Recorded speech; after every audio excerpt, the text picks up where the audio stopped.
Hey everybody, welcome to Catholic Breakfast. I'm Father John Muir. It's a joy to welcome you to this series I want to do on Abraham, the person of Abraham in the book of Genesis. Amazing, amazing story and super rich with wisdom for our lives. If I was going to give a subtitle to this series on Abraham, I would call it Abraham, the light of faith in a messy world. So if your life ever feels messy and you're desiring the light of faith to lead you through the messy world, this series might be for you. So I just want to hit some highlights of the life of Abraham and hopefully encourage you to spend some time with the scriptures yourself. So may God bless us as we spend some time with the sacred scriptures. Let's pick it up in Genesis chapter 12. It's where the adventure of Abraham with the name Abram really begins. Here's Genesis 12, verse 1 and following. Now the Lord said to Abram, "Go from your country and your kindred and your father's house to the land that I will show you. And I will make of you a great nation, and I will bless you and make your name great so that you will be a blessing." It's the call of Abram. He's going to receive this name Abraham. That's a little bit farther in the story. This, I think, is an amazing image for the fact that our hearts as human beings are made to hear God's voice. Thomas Aquinas, the great philosopher and theologian, the patron at the parish where I'm pastor, said that human beings have what he calls a capax Dei. That's his beautiful Latin for a capacity or a potential for God.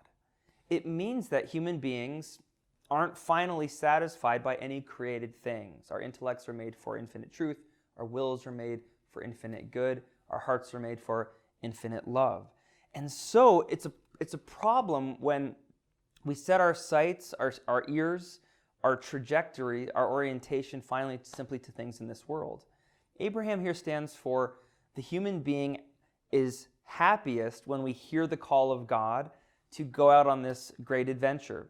You know, in the last 3 years, so 2017, 2018, 2019, are the first years actually since I think 1917, when we had the Spanish flu after World War I, when the life expectancy in the United States has gone down.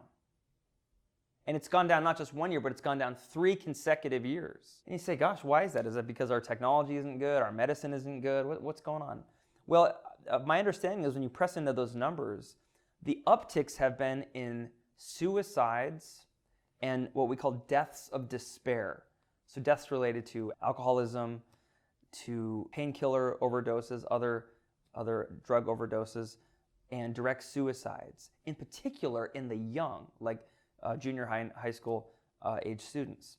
So why is that? How come that we have these deaths of despair? And I recognize it's a complicated issue, but I think one aspect of it is as the secularity of the world increases, the human capacity to hear the call of God, and not just the call of creatures, diminishes. And when that call diminishes, human beings lose our sense of what's worth living for. In a certain sense, this can apply to all sorts of things. So here Abraham is being called by God to go out on this great adventure. For a lot of people, I think that can be in the ordinary events of life. It doesn't mean that you have to go be a super religious person or be a priest or a nun or go to someplace physically far away, but it does mean that our happiness to a large degree hinges on whether or not in the ordinary circumstances of my life, I'm hearing a transcendent call. You know, my own mom and dad, happy marriage, they're about to celebrate their 50th wedding anniversary.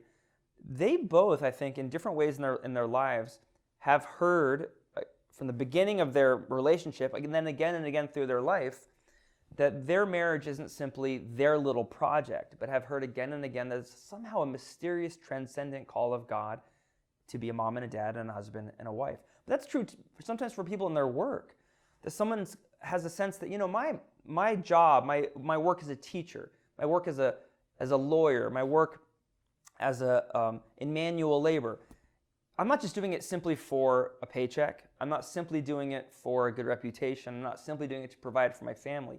But in and through those created things, I have the sense that God is calling me. There's a transcendent call to it. I'm doing it for God's purposes. I went to a Jesuit university in Colorado, and the motto of the Jesuits from Ignatius of Loyola himself is Ad Maiorem Dei Gloriam. That's nice Latin for the greater glory of God. Saint Ignatius of Loyola is a good example of what we see in Abraham here.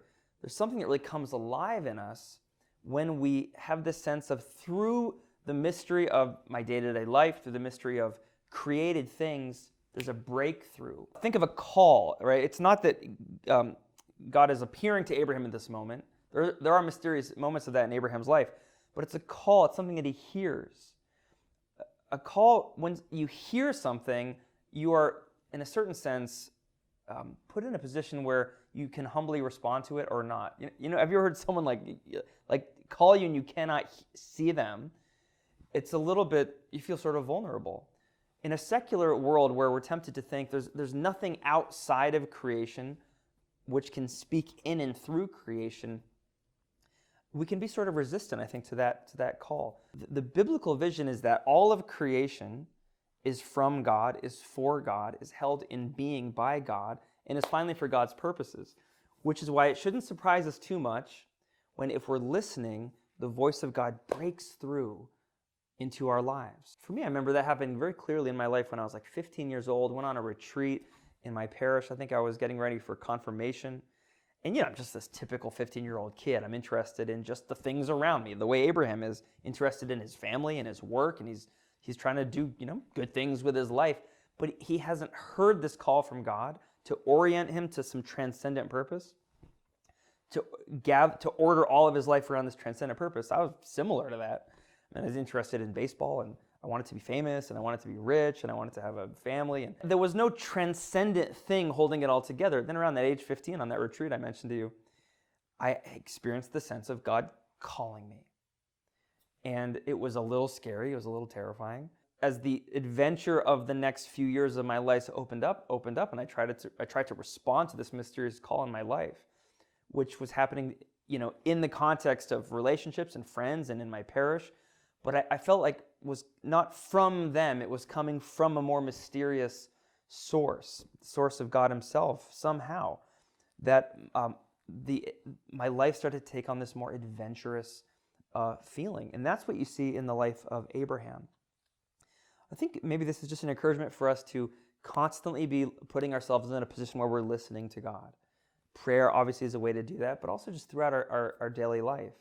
For parents, I think it's an opportunity to try to help your children get in a path where they have opportunities to hear God call them.